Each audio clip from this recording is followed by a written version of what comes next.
22 billion kilometers over 40 years. That's the distance Voyager 1 has traveled since its launch in the late 1970s.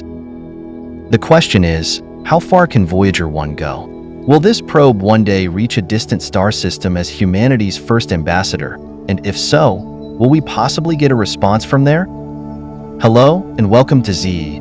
Please don't forget to subscribe and hit the bell icon. The Voyager probes are regarded as milestones in space exploration, providing us with unprecedented images and insights of the outer planets.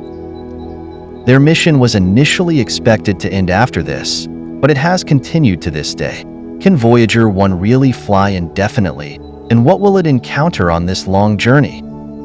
Voyager 1 travels at a speed of around 62,140 kilometers per hour and crossed the boundaries of our solar system in 2012, becoming the first man-made object to leave the Heliosphere and enter interstellar space. The identical Voyager 2 probe followed shortly afterward. Since then, the two Voyager probes have been venturing further into the open universe on different paths, and nobody knows exactly what they'll discover. We cannot predict whether these probes will one day be found by a species that, like us, explores space and is surprised to see alien technology. The primary mission of the probes was to explore the outer planets of the solar system. In the 1970s, a unique planetary alignment allowed for a relatively short journey to the far reaches of the solar system. Clever minds at NASA even considered sending a probe beyond Neptune and Pluto towards the Kyper belt, a band over 4.5 billion kilometers wide, home to billions of rocks, asteroids, comets, and several dwarf planets. But in the 1970s, when the Voyager mission was launched, little was known about this distant region of space. It took the two probes 12 years to reach the outer planets and another 10 years to cross the Kyper belt. No one knew if the probes would survive, as the risk of collisions with rocks or asteroids was very high. But the two icons of space exploration overcame every problem and task set for them for 45 years. The Kyper belt merges into the end of the Heliosphere, where the influence of our Sun diminishes. Here, the probes were about 18 billion kilometers from the Sun. Scientists call this area the Heliopause, characterized by the separation of solar and interstellar winds. This area interested researchers because of its unique properties. When Voyager 1 arrived there, 35 years had passed since its launch. No one thought the Voyager probes would come this far, and they are still going. On April 5, 2024, Voyager 1 was 24.39 billion kilometers from the Sun, and Voyager 2 continues its journey at 24.37 billion kilometers. Where will they go next, and what surprises did researchers experience when the most successful probes of all time left the solar system? It was quite a surprise when Voyager 1 became the first of the two probes to cross the final frontier of the solar system. The data transmitted was very different from what was expected. The transition from the heliosphere to space proved to be like a thick wall, whereas simulations had always shown a smooth transition like in a lagoon. The unexpected nature of the transition raised new questions about the composition of the interstellar medium. Until now, all of our data about this region had been speculative. Shortly after the transition, Voyager 1 provided real data from open space for the first time, and this led to another surprise. Although the particle density dropped dramatically as expected, there were still more particles than anticipated. This, along with a likely different pressure ratio at the transition to open space, probably causes a buildup of particles and radiation in the interior of the solar system, creating a dense wall. Voyager 2 confirmed these findings when it crossed this threshold years later at a different location. There, too, the heliosphere ended abruptly and unexpectedly. The heliosphere is a protective shell for our solar system, formed from the Sun's continuous streams of particles. It envelopes the star and all its planets in a protective cloak that keeps out harsh interstellar radiation.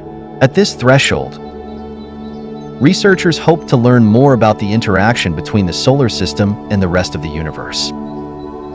Our Sun is not stationary but moves through the galaxy with its system of planets, moons, asteroids, and comets. just like a car moving through air leaves currents behind. Our star system must also interact with the interstellar medium. The Voyager mission is our first opportunity to explore this. Who would have thought these probes would fly forever? Would you have thought these probes could be humanity's longest-lasting ambassadors? Engineers built the probes in record time with a minimal budget. Time was of the essence, as a launch window was only open for a few years. And this opportunity of a conjunction of all the outer planets only comes around once every 176 years. The core of both probes consists of a robust multi-sided structure made of aluminum and titanium. These materials are known for their durability and resilience and have proven themselves thousands of times over against the harsh conditions of space. This durable and robust basic structure forms the backbone of the probes and contributed significantly to the mission's success. The most striking feature is the large dish-like high-gain antenna with a diameter of 3.7 meters. Like a listening ear, the antenna is always pointed towards Earth, enabling the probes to communicate over incredible distances. A signal now travels for more than 21 hours with radio waves traveling at almost the speed of light. The signals are received on Earth by the Deep Space Network, a network of 3 high-performance antennas located in California, Spain, and Australia.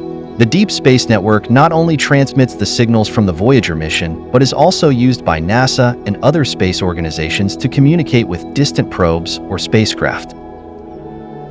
Whether radio contact with the Voyager probes would continue beyond the Kuiper belt was unclear at the beginning of the mission.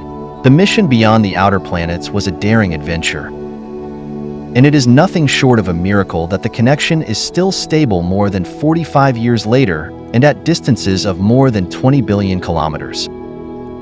The Voyager probes have already made indelible history, and their mission will not be surpassed anytime soon. This long journey also required a propulsion system for navigation and course corrections. Instead of conventional thrusters, the probes use small hydrazine thrusters to stabilize and precisely control their orientation in space.